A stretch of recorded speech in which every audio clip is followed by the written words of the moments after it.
بسم اللہ الرحمن الرحیم۔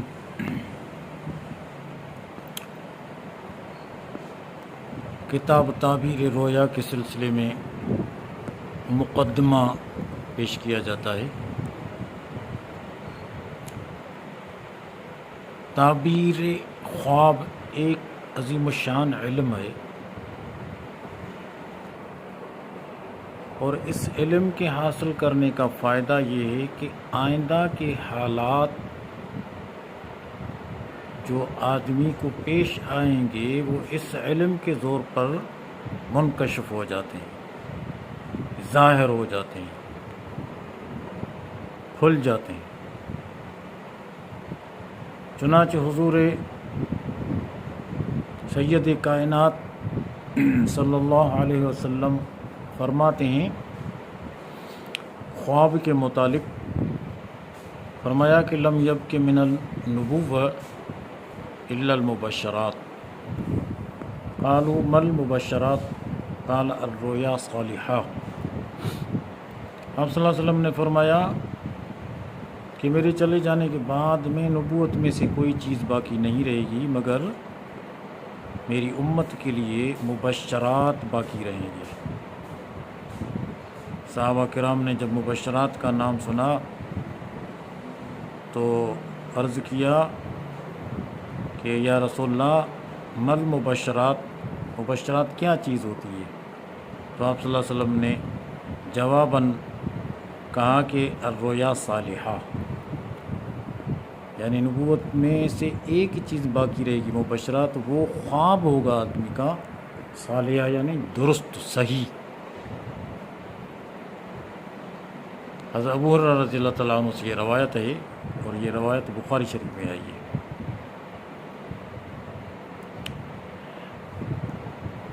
تلاوت کردہ اس حدیث مبارکہ سے یہ بات ثابت ہوئی کہ اب خواب کے سوا اہل ایمان کے پاس کوئی ایسی کسوٹی، کوئی ایسی پرکھنے والی چیز باقی نہیں جس سے مستقبل کے حالات آدمی اپنے حق میں منکشف کر سکے، ظاہر کر سکے۔ چنانچہ جس طرح ابر وجود میں آتا ہے تو باران رحمت پر دلالت کرتا ہے۔ ابر جب وجود میں آتا ہے تو باران رحمت پر دلالت کرتا ہے۔ ٹھیک اسی طرح، سمجھے، ٹھیک اسی طرح سچے خواب آدمی کے مستقبل کی طرف اشارہ کرتے ہیں اور صحیح رہنمائی کرتے ہیں۔ عزیز دوستو، رویا صالحہ کی اہمیت کتنی ہے، یعنی سچے خواب جو انسان دیکھتا ہے اس کی اہمیت کتنی ہے۔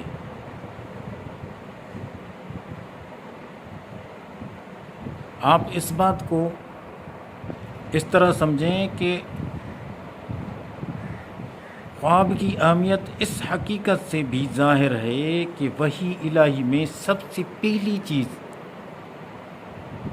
جس سے حضور سرور دو جہاں علیہ الصلاۃ والسلام کو سابقہ پڑا، سب سے پہلے وہ سچے خواب تھے۔ آپ اپنے خوابوں میں دیکھتے تھے۔ ان ایام میں، جن ایام میں جناب صلی اللہ علیہ وسلم خواب دیکھتے، اس کی تعبیر صبح صادق کی طرح کھل کر آشکار ہو جاتی۔ صبح جس طرح نمودار ہوتی ہے، ہر چیز نمودار ہو جاتی ہے۔ آپ خواب میں جو چیز دیکھتے تو آپ کے سامنے زندگی میں پیش آنے والے تمام واقعات کھل کر سامنے آ جاتے ہیں۔ اس حالات کے بعد آپ کا میلان تبو و تبتل، یعنی انقطاع، یعنی تنہائی کی طرف ہو گیا۔ آپ صلی اللہ علیہ وسلم نے جو تنہائی اختیار کی ہے، آپ حضرات جانتے ہیں کہ وہ غار حرا ہے، جبل حرا۔ آپ صلی اللہ علیہ وسلم نے خلوت گزین ہو گئے اسی غار حرا میں، تو سیدنا موسیٰ علیہ السلام فرماتے ہیں کہ آخر الزمان نبی آئیں گے، اس کی تاج پوشی جنگلوں میں اور صحراؤں میں ہوگی۔ تو آپ صلی اللہ علیہ وسلم پر جو پہلی وحی نازل ہوئی ہے وہ صحرا میں اور پہاڑوں کے غاروں میں ہوئی۔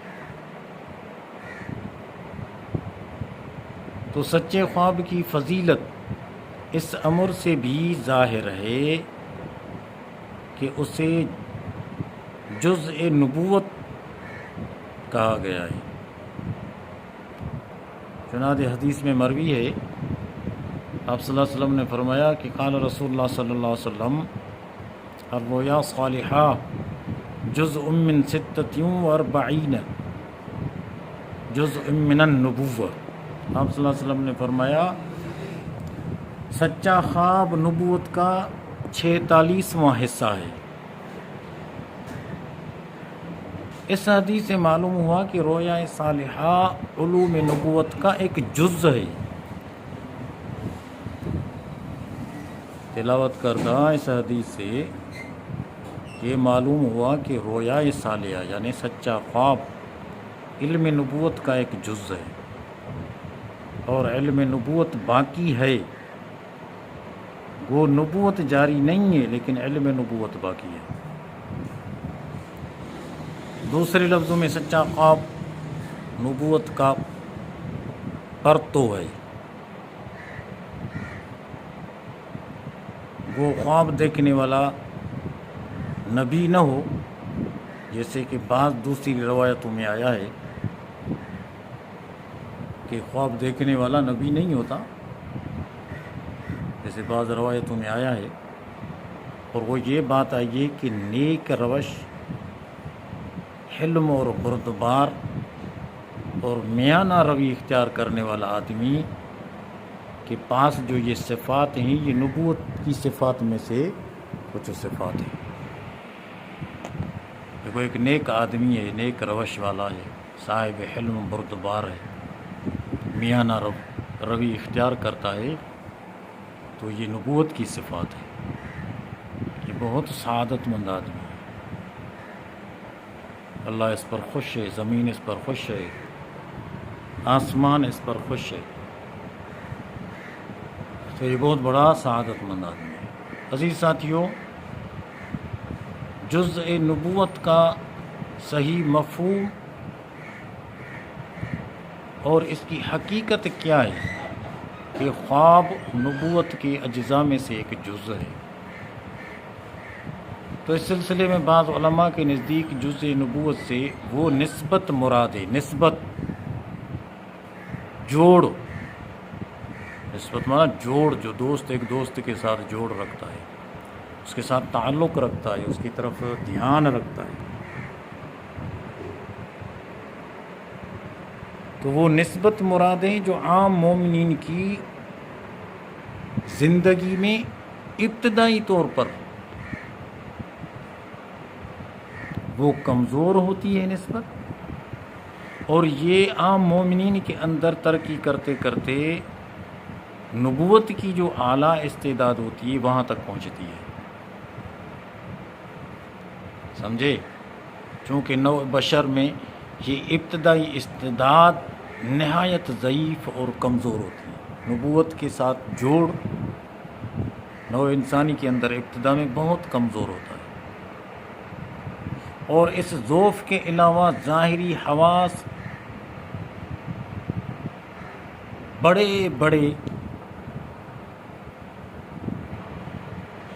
ظاہری حواس کو بڑی بڑی کمزوریاں درپیش آ جاتی ہیں۔ اس لیے خدا برتر کی رحمت نوازی نے انسان کے اندر ایسی فطرت ودیت فرمائی کہ عالم رویا میں یعنی خوابوں کی دنیا میں حسب استعداد، وہ نبوت کے ساتھ جو نسبت اور اس کا جوڑ اس کے ساتھ پیدا ہوا ہے، اس استعداد کی وجہ سے حجاب کے جتنے بھی پردے ہیں، جو حالات زندگی اس کے سامنے مفقود ہے وہ منکشف ہو کر سامنے آ جاتی ہے۔ یہ برکت ہے نبی کے ساتھ جڑنے کی۔ ایسی حالت میں اس کا نفس جس چیز کی طرف بھی متوجہ ہو، یاد رکھنا کہ جو میں نے اوپر کہا نا کہ جزء نبوت وہ نسبت مراد ہے، یہ نسبت اگر آپ کو مل جائے تو ایسی صورت میں انسان کا نفس جس چیز کی بھی طرف متوجہ ہو اس کا علم وہ حاصل کر دیتا ہے۔ چنانچہ اسی مناسبت سے جناب مخبر صادق علیہ السلام نے رؤیا کو مبشرات سے تعبیر فرمایا ہے۔ اب یہ ایک تیسری بات ہے کہ انسان کے سامنے جتنی بھی حالات ہیں وہ حجاب کے اندر بند ہیں، اور پیش آنے والے حالات جو حجاب کے اندر بند ہیں اور انسان کی نگاہوں کے سامنے مفقود ہیں، وہ حجاب کس طرح اٹھتے ہیں۔ تو اس سلسلے میں بعض علماء نے فرمایا ہے کہ انسان کی ذات میں جو خیالات ہیں جو برابر چل رہے ہیں، سید ندوی رحمہ اللہ نے فرمایا ہے کہ انسان کی ذات پر جو بار بار خیالات اور میسیج آتے ہیں وہ سمندر کے قطروں سے بھی زیادہ ہیں۔ تو اب اس چیز کا ادراک یعنی اس کا معلوم کرنا اور اس کے کام جو انسان پر یہ ادراکات حالات آتے ہیں ان کا ادراک کس طرح کیا جائے، تو ان کا ادراک روح حیوانی کی وساطت سے ہوگا۔ اور روح حیوانی کیا چیز ہے اس کو سمجھیں ذرا۔ روح حیوانی کیا چیز ہے کہ جو پردے کے اندر حالات بند ہیں ان کو کس طرح کھولا جائے، تو یہ روح حیوانی کی وساطت سے ہوگا۔ اور یہ روح حیوانی کیا ہے؟ جو ایک قسم کا لطیف بخار ہے۔ آپ دیکھتے ہیں کہ بعض بخارات تو نظر آتے ہیں، پانی کے اوپر آپ کھڑے ہو جائیں، جب پانی کو آپ ابال دیں تو وہ آپ کے سامنے آ جائیں گے، وہ بخار اٹھ رہے ہوتے ہیں۔ لیکن بعض بخارات ہوتے ہیں جو بہت لطیف ہوتے ہیں۔ ان بخارات یعنی جو روح حیوانی ہے وہ ایک قسم کا لطیف بخار ہے جو انسان کے اوپر حالات آتے ہیں، ان حالات کو معلوم کرنے کا کام یہی کرتا ہے۔ اور اس بخار کا منبع مستقر کیا ہے؟ یہ جو اتنا بڑا کام یہ روح حیوانی کرتا ہے، اس کا منبع یعنی اس کا مرکز کہاں ہے؟ مستقر ان کا ٹھکانہ کہاں ہے؟ تو اس سلسلے میں حکیم جالینوس نے وضاحت کی ہے کہ یہ انسان کی دل کا ایک زرین حصہ ہے، اور یہی روح حیوانی ہے، اور خون کے ساتھ تمام شریان عروق میں پھیلتی اور بدن میں حس و حرکت اور دوسرے اعمال کو قوت بخشتی ہے۔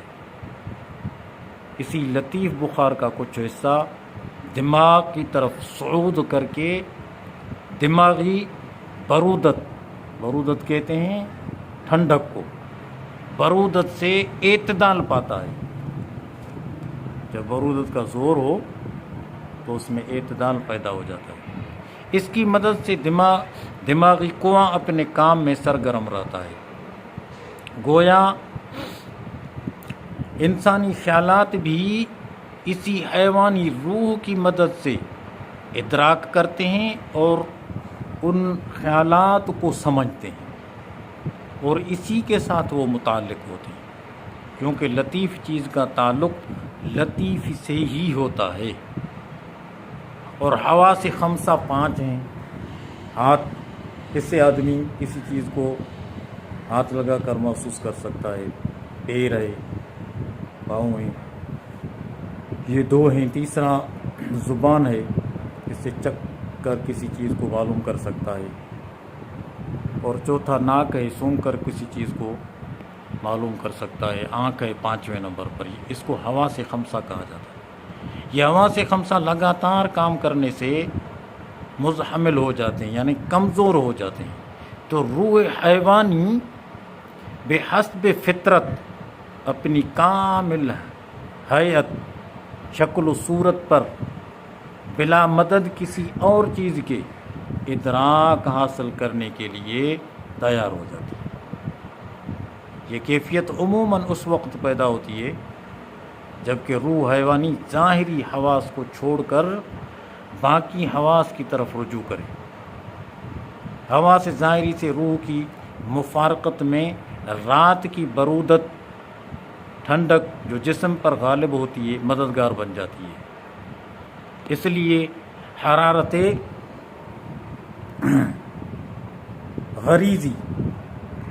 غریزی، فطری، طبعی، جبلی بھی جسم کے اندر اندرونی حصے کی طرف رخ کرتی ہے، اوپر سے اندر چلی جاتی ہے، مگر جب روح حیوانی ظاہری حواس کو چھوڑ کر باطنی حواس میں پہنچتی ہے اور نفس مشاغل حسیہ کو توڑ کر ان صورتوں کی طرف متوجہ ہوتا ہے جو حافظے میں محفوظ ہیں، تو علی العموم اس سے خیالی صورتیں متمثل ہوتی ہیں۔ اس کے بعد وہ صورتیں حصے مشترک میں جو جامع حواس ظاہری ہے پہنچتی ہیں، اس حصے مشترک ظاہری حواس کے طریقے پر ان کا ادراک کرتا ہے، اور بعض اوقات نفس باطنی طاقت سے متصادم ہوتا ہے، یعنی اس کے ساتھ جا کے ٹکر کھاتا ہے۔ اس کے بعد دفعتاً اپنی روحانیت کی طرف متوجہ ہوتا ہے اور روحانیت کی فطری طاقت کی مدد سے ادراک کرتا ہے، پھر ادراکات کا سلسلہ شروع ہو جاتا ہے اور ان اشیاء، حقائق کا ادراک کرتا ہے جو حالت موجودہ میں اس کی ذات و حقیقت سے متعلق ہوں۔ اس کے بعد ان کی صورتوں پر حاوی ہوتا ہے، اور اگر نفس نے حافظے کی موجودہ صورتوں میں قبل اس کے کہ نفس حواس سے پوری طرح علیحدگی اختیار کر کے علم و اقتباس بذاتها حاصل کرے، تحلیل اور ترکیب شروع کر دے، تو اس سے حالت کو اضغاث احلام یعنی بدخوابی کہتے ہیں۔ یہ ایک مختصر تفصیل تھی، مقدمے کے طور پر پیش کی گئی۔ اب آگے انشاءاللہ اچھے اور برے خواب کی حقیقت کو بیان کیا جائے گا۔ اللہ سے دعا ہے کہ اللہ تعالیٰ ہم سب پر کرم اور رحم کرے۔ السلام علیکم ورحمۃ اللہ وبرکاتہ۔